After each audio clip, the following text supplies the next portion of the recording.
vida é bonita. E eu acho mais bonito ainda a vida dos meninos e das meninas que correm soltas.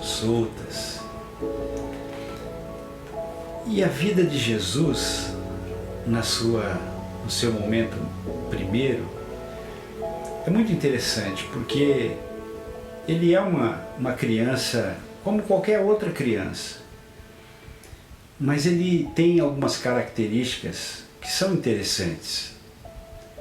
Talvez Jesus fosse um menino muito introspectivo, guardava uma certa timidez,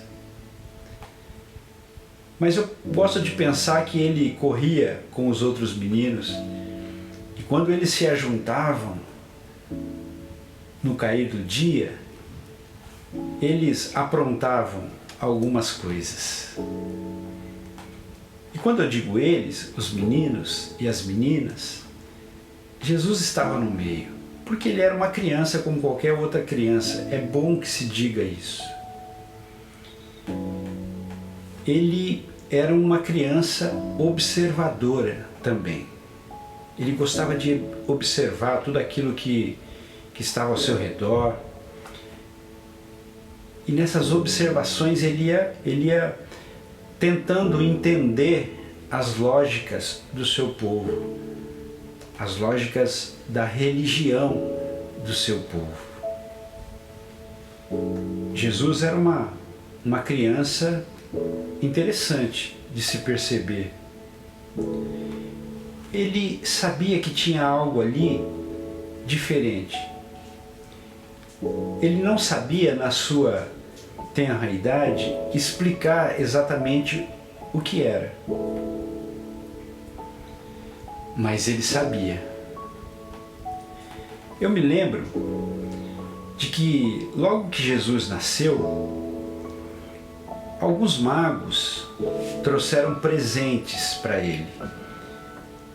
Mas esses magos não sabiam onde achar Jesus, o recém-nascido. Eles foram até o palácio de Herodes.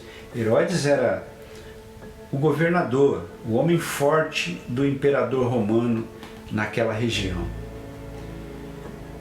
E os magos usaram uma expressão que causou estranheza e inquietação ao coração de Herodes. Os magos disseram: nós viemos trazer presentes ao rei dos judeus.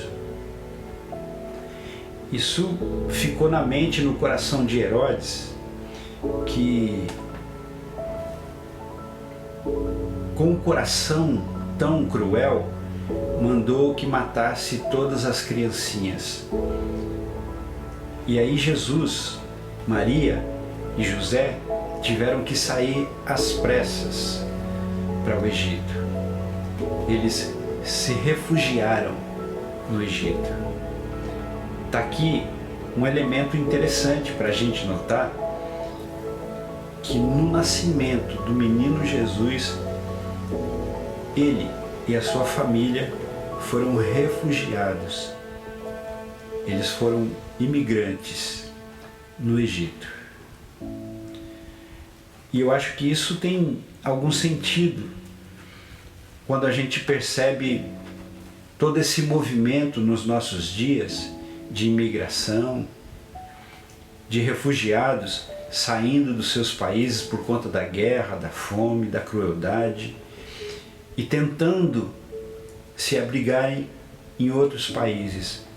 Alguns deles abrindo as fronteiras para que eles venham, entrem. São inclusive bem recebidos, outros nem tanto. E alguns deles, quando eu digo alguns, não são poucos, são milhares, são mal recebidos e muitas vezes não conseguem entrar em outro país para recomeçar a vida. Mas aqui tem algo duro, cruel, doloroso. E Jesus experimentou isso nos primeiros dias. Embora sendo um bebê e não sabendo discernir o que estava acontecendo. Possivelmente Maria e José contaram um pouco mais adiante, quando ele tinha capacidade para entender isso. Maria e José contaram para ele esse momento. Isso traz uma marca para a vida de Jesus na sua relação com as pessoas. E eu imagino Jesus criança, brincando como criança tem que fazer, mas um Jesus atento a tudo aquilo que está à sua volta. Um pouco mais de idade, com 12 anos, como era costume de todos os judeus que não moravam em Jerusalém, estavam nos arredores, em outras cidades, Maria e José foram para Jerusalém celebrar a Deus na Páscoa. Jesus tinha 12 anos. E ali eles ficaram, era um movimento bonito, gostoso, tinha gente de tudo quanto é lugar. E eles voltaram para casa. Terminada a festa da Páscoa, eles voltaram para casa. Já estavam distantes, 3 dias de viagem, quando perceberam que Jesus não estava com eles. Eles então perguntaram: cadê Jesus? Está onde? Ei, você viu Jesus? E ninguém sabia de Jesus. Então eles voltaram para Jerusalém e, depois de procurarem por vários lugares, encontraram Jesus com 12 anos na sinagoga, ouvindo, discutindo e dialogando com os mestres da lei. Essa criança tinha algo interessante, mas é bom que se ressalte que ele viveu a vida intensamente, como qualquer criança pobre, como qualquer criança da periferia, que acha graça em coisas que talvez em outros lugares da nossa sociedade, em outros lugares com mais condição financeira, não acharia.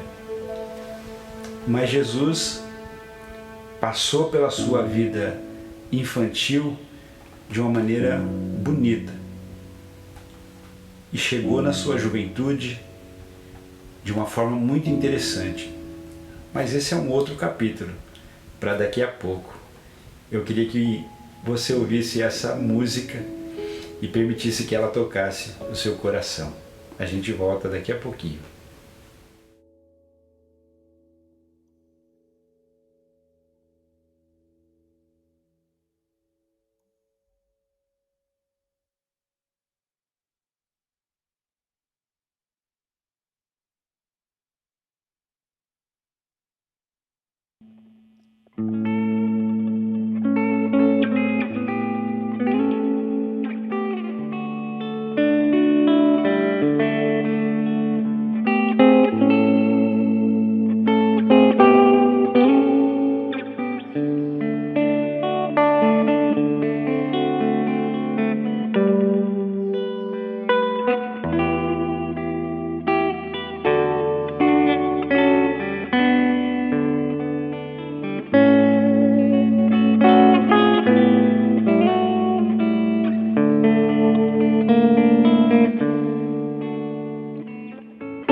Algumas histórias sobre Jesus mexem com o nosso coração. Ele chega na vida na sua juventude, com seus amigos, suas amigas, agora bem mais maduro, com uma visão de mundo muito interessante. Mas chega um tempo em que ele tem que fazer uma decisão. Ele já carrega no peito essa ambiguidade em seguir uma vida comum, normal, talvez reproduzindo a profissão do seu pai, carpinteiro, ou se dedicar exclusivamente ao Pai Celestial, que agora ele já traz no seu coração essa consciência. Ele é consciente de que ele é filho de Deus e ele precisa fazer e tomar uma decisão. E aí os textos da Bíblia vai criar uma narrativa trazendo para a gente algumas imagens bem contundentes para a gente pensar essa decisão de Jesus. É uma decisão importante que movimentará toda a sua vida.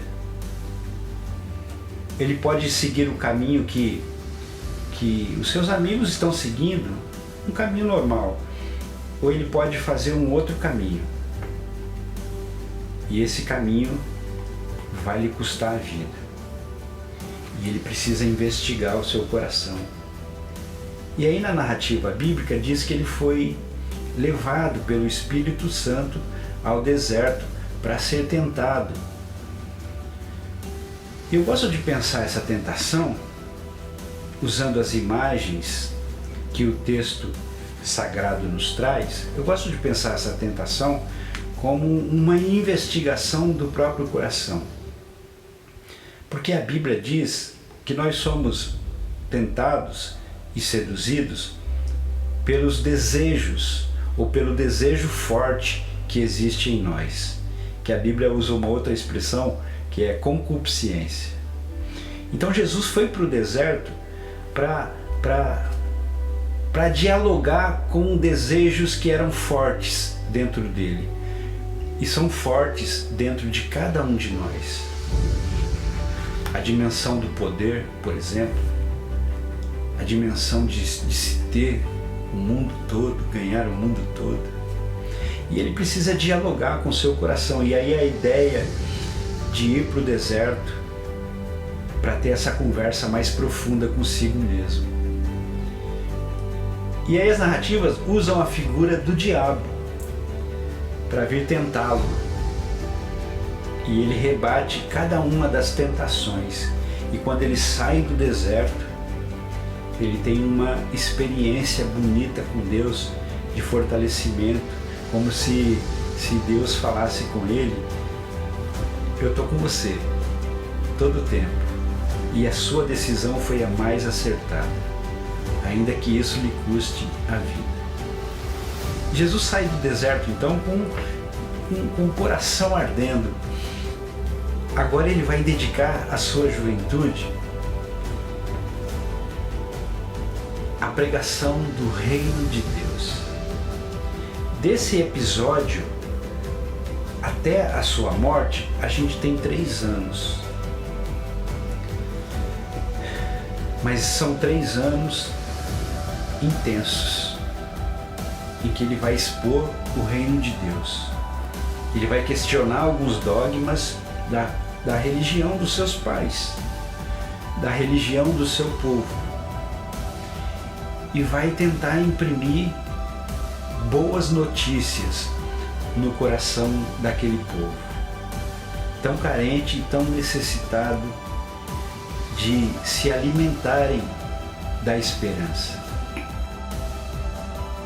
Ele saiu desse tempo, desse momento de introspecção no deserto. Ele vem e vai compor o seu grupo, a sua equipe para espalhar o reino de Deus. Ele chama discípulos e discípulas. E a Bíblia diz, a narrativa e o texto sagrado diz que ele vai numa região chamada, ou conhecida como a região da sombra e da morte. Cafarnaum, Zebulon. Tristeza profunda, ausência da esperança, sombra e morte. E ele começa a expor o reino de Deus, que é um reino de amizade, de juntar as forças, um reino de solidariedade, um reino que resgata a dignidade humana. E o texto diz, seguindo, que a luz raiou. Olha que coisa bonita, a fala e a vida desse Jesus, fazendo a esperança brotar novamente no coração dos desesperançados. É maravilhoso.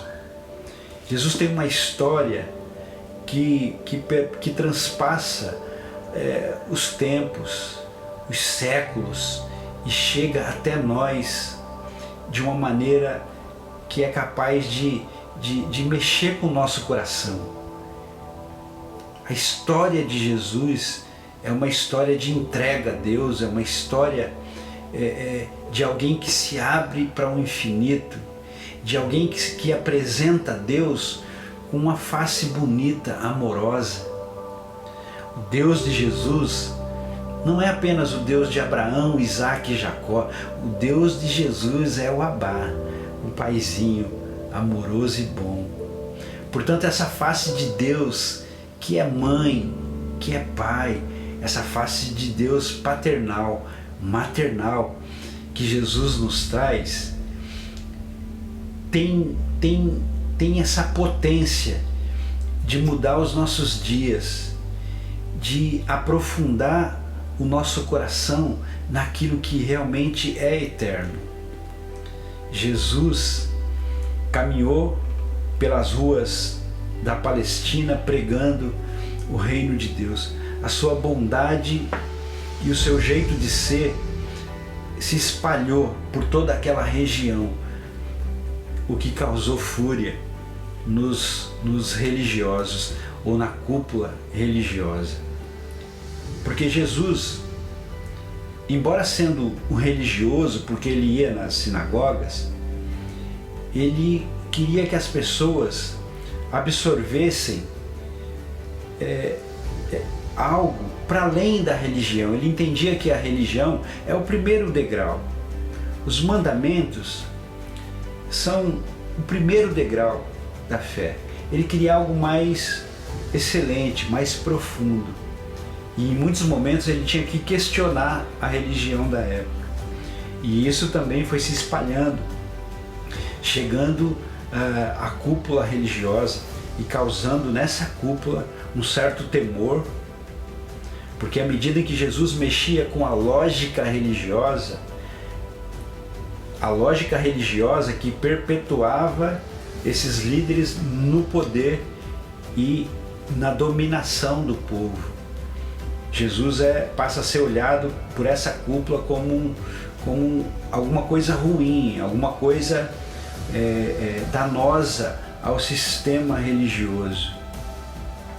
A história de Jesus é marcada por beleza quando ele quer absolver a mulher supostamente pega em adultério. E ele diz: cadê os teus acusadores? Eles já se foram diante daquilo que eu coloquei para eles, e eu também não te condeno.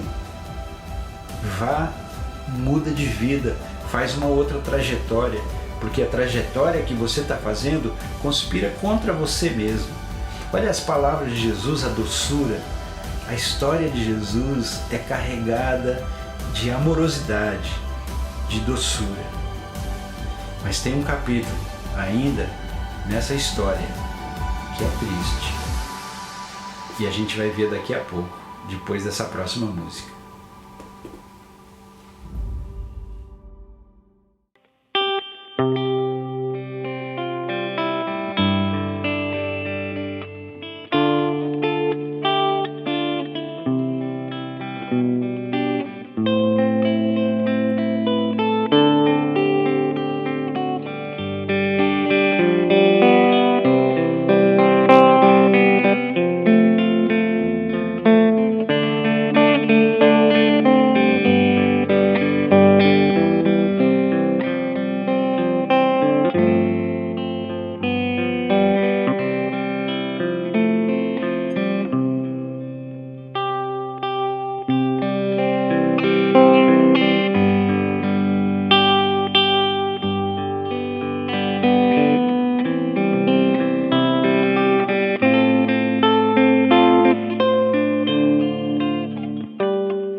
você está aí ainda, porque esse capítulo é o capítulo do amor de Jesus.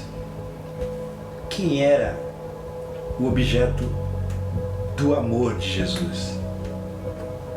Era o povo, eram as pessoas. Jesus carregava no peito empatia, um amor indescritível. Ele fez amigos e amigas, mas também fez muitos inimigos. Mas ele fez inimigos não porque queria. Ele fez inimigos simplesmente porque era bom e amável. Ele encarnou a sua mensagem. Quando ele abria a sua boca, não saía apenas palavras, saía dele também algo que uma mulher, quando o tocou, saía dele também algo que mexia com as pessoas, porque era verdadeiro, porque era gracioso. A cúpula religiosa não via dessa forma. Achava que ele era um traidor da pátria, que ele estava ali para colocar insinuações no coração do povo. E eles então conspiraram para matar Jesus. A religião que prega Deus se reuniu para matar Jesus, matar um inocente, matar um homem que amava. E eles tocaram esse plano, tentando achar o melhor dia, a melhor tarde, a melhor noite para que isso acontecesse. Esses líderes religiosos foram também seduzindo algumas pessoas, comprando-as com favores. Jesus então foi preso. Foi açoitado, e aqui tem algo interessante também para se notar. Jesus foi torturado.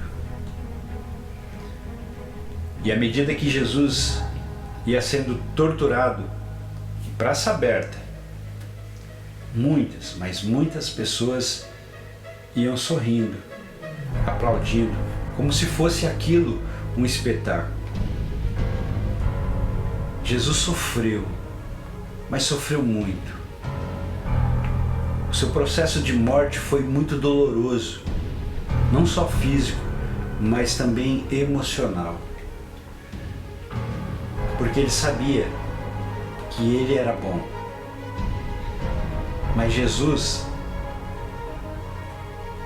diferente das imagens do Velho Testamento, que dizia que viria o leão da tribo de Judá para governar.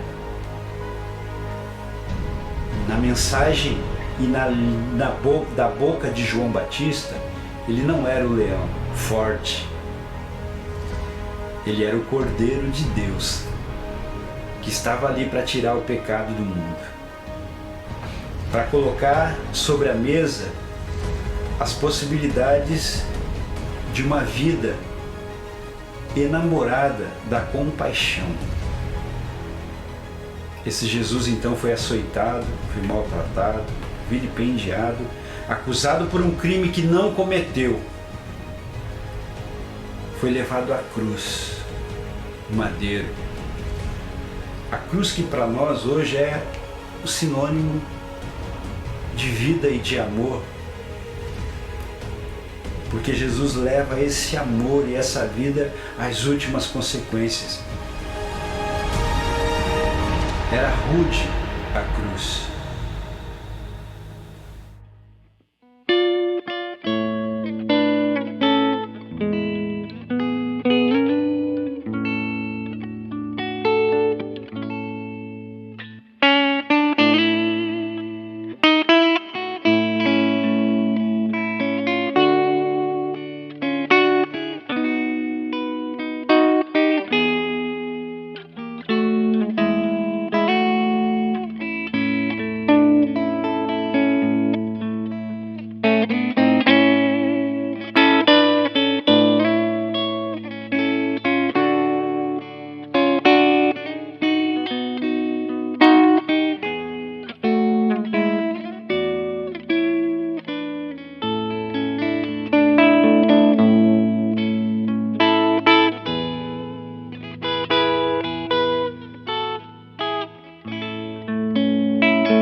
Jesus estava naquela cruz e suspirou, morrendo a morte de cruz, injustamente.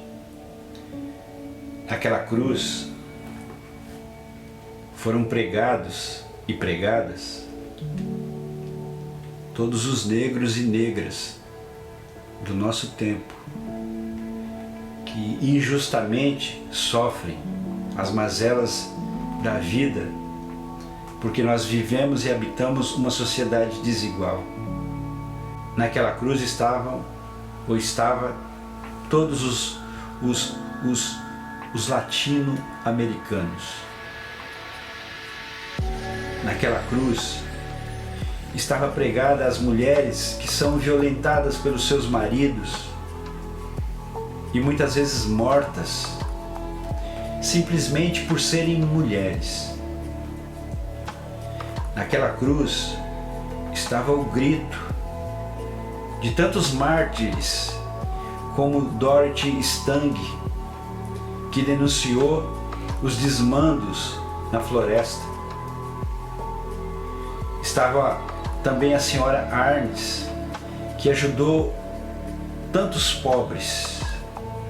Naquela cruz estava também Marielle, que denunciou os mandos e os desmandos políticos no Rio de Janeiro.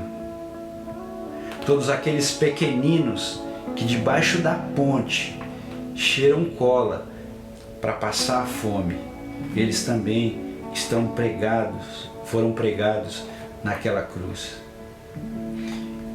Jesus foi uma vítima do sistema, como todos esses e essas que eu acabo de citar. Jesus foi uma vítima do sistema, e esse sistema organizado para consumir vida, para sacrificar a vida. Jesus morreu naquela cruz. Foi um sábado, foi numa sexta. No sábado o silêncio e a tristeza reinaram no coração. Mas no domingo como hoje, a gente pode sorrir, a gente pode levantar as mãos, a gente pode abrir o coração para a esperança, a gente pode olhar para frente, erguer a cabeça e desenhar novos caminhos e novas possibilidades. Sabe por quê? Porque Jesus enfrentou a morte de frente. Onde está, ó morte, a tua figura, as tuas prisões, o teu aguilhão? Jesus venceu a morte, porque ao terceiro dia, num domingo como hoje, Ele ressuscitou. E porque Ele ressuscitou, a gente olha para toda essa condição de vida tão cruel, tão difícil, tão desigual, tão dolorosa em muitos momentos. A gente pode ter esperança, porque a morte, o sofrimento e a dor não terão jamais a última palavra. Sabe por quê? Porque Ele vive. E porque Ele vive, eu posso crer no amanhã. Uma vida, uma história, um amor. Jesus morre na cruz, ressuscita ao terceiro dia. E essa vida de Jesus que nos salva. É a vida e não a morte. É a vida de Jesus, que é esse legado que nós temos para olhar para ela e para guiar os nossos passos a partir dessa vida. Mesmo que essa vida de justiça, de ética, nos leve para a cruz. Esse é o nosso desafio. Que Deus nos abençoe.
Música